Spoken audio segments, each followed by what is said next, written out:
Hi అండి, నా పేరు డాక్టర్ హర్ష, ఫిజియోథెరపిస్ట్.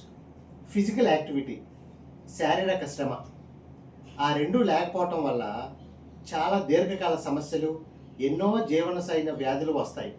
శారీరక శ్రమ మన భారతీయులు సీరియస్గా తీసుకోవట్లేదని ఒక సర్వే లెక్కలతో సహా స్పష్టంగా చెప్పింది.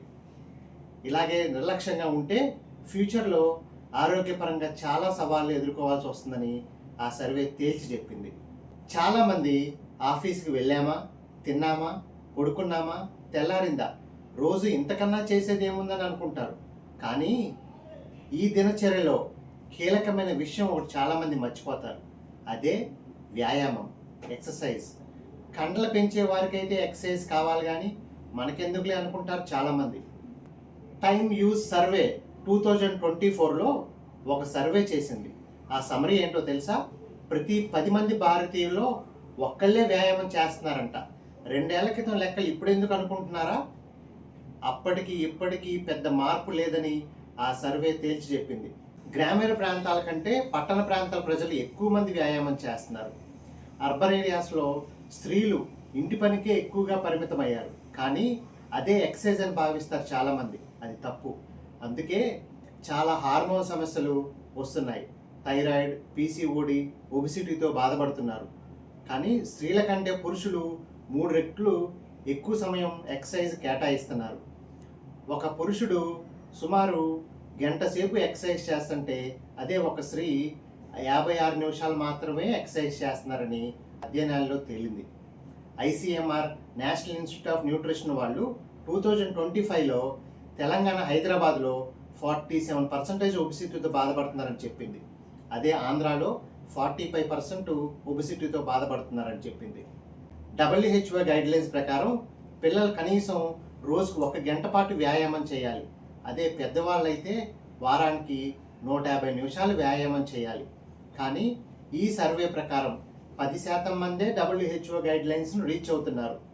ఇది ఇలాగే కంటిన్యూ అయితే 2030 నాటికి సుమారు 50 కోట్ల మంది రకరకాల వ్యాధులు వచ్చే ప్రమాదం ఉందని WHO హెచ్చరిస్తుంది. ఇలాగే ఈ వ్యాధుల ఖర్చుకి సుమారు $300 బిలియన్ ఖర్చు అవుతుందని అంచనా. అందుకే అంటారు physical inactivity is a silent killer. ఎందుకంటే ఫిజికల్ యాక్టివిటీ చేయకపోవటం వల్ల ఫస్ట్ క్యాలరీస్ అసలు బర్న్ అవ్వవు, మజిల్స్ చాలా వీక్ అయిపోతాయి. సార్కోపీనియా అంటాం, అంటే మజిల్ స్ట్రెంత్ తగ్గుతుంది, మజిల్ మాస్ తగ్గుతుంది. బాడీలో మెటబాలిక్ చేంజెస్ వస్తాయి. బ్లడ్ వెజల్స్, కొలెస్ట్రాల్ శాతం పెరుగుతుంది. హార్ట్ అటాక్ వచ్చే ప్రమాదం ఉంది. టైప్ 2 డయాబెటీస్ వచ్చే ప్రమాదం ఉంది. బ్లడ్ ప్రెషర్ పెరగచ్చు. స్ట్రెస్, యాంగ్జైటీ, డిప్రెషన్ వచ్చి సూసైడల్ రేట్ పెరుగుతుంది. ముఖ్యంగా క్యాన్సర్ వచ్చే ప్రమాదం ఉంది. దాంట్లో కూడా breast cancer and colon cancer వచ్చే ప్రమాదం ఉంది. ఫిజికల్ యాక్టివిటీ వల్ల, అంటే ఎక్సర్సైజ్ చేయటం వల్ల మన బాడీలో ఎండార్ఫన్స్, సెరోటోనిన్ అనే హార్మోన్స్, అవి హ్యాపీ హార్మోన్స్, అవి రిలీజ్ అయ్యి స్ట్రెస్ని తగ్గించి సూసైడల్ రేట్స్ కూడా తగ్గుతాయి. ఈ సెడెంటరీ లైఫ్ స్టైల్ని ఎలా అధిగమించాలి? ముందుగా గోల్స్ని సెట్ చేసుకోండి.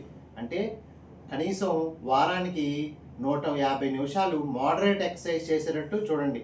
అంటే బ్రిస్క్ వాక్ కానీ, సైక్లింగ్ కానీ చేయండి. సిట్టింగ్ టైంని తగ్గించండి. అంటే డెస్క్టాప్ చేసేవాళ్ళు ప్రతి అరగంటకోసారి బ్రేక్ ఇచ్చి ఫ్రీక్వెంట్గా నుంచోవటం, డెస్క్టాప్లోనే స్ట్రెచింగ్ ఎక్సర్సైజ్ చేయటం, మీ రోజువారీ కార్యక్రమాల్లోనే మూమెంట్స్ని ఇన్కార్పొరేట్ చేయండి. అంటే షాపింగ్కి వెళ్తుంటే సైకిల్ మీద వెళ్ళటం కానీ, లేదా నడక ద్వారా కానీ వెళ్ళండి. కారు కొంచెం డిస్టెన్స్లో పార్క్ చేసి నడవండి. లిఫ్ట్ వాడద్దు, మెట్లు ఎక్కడానికి ట్రై చేయండి.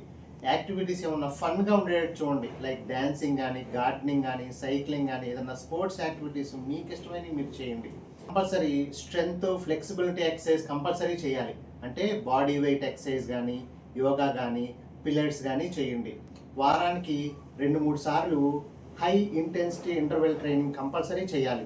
ఇవి చేయటం వల్ల మీ మజిల్లో ఇంబ్యాలెన్స్ తగ్గి రిస్క్ ఆఫ్ ఇంజరీస్ కూడా చాలా తగ్గుతాయి. ఒకేసారి జీవనశైలిలో మార్పు చేసుకోవడం చాలా కష్టం కావచ్చు, కానీ క్రమంగా మీ అలవాట్లు మార్చుకుంటే అనారోగ్య బారిన పడకుండా జాగ్రత్త పడవచ్చు. బ్యాలెన్స్ డైట్ తీసుకుంటూ రోజు క్రమం తప్పకుండా వ్యాయామం చేసినట్లయితే ఆరోగ్యం అందటంతో పాటు ఆయుర్దాయము పెరుగుతుంది. నమస్తే.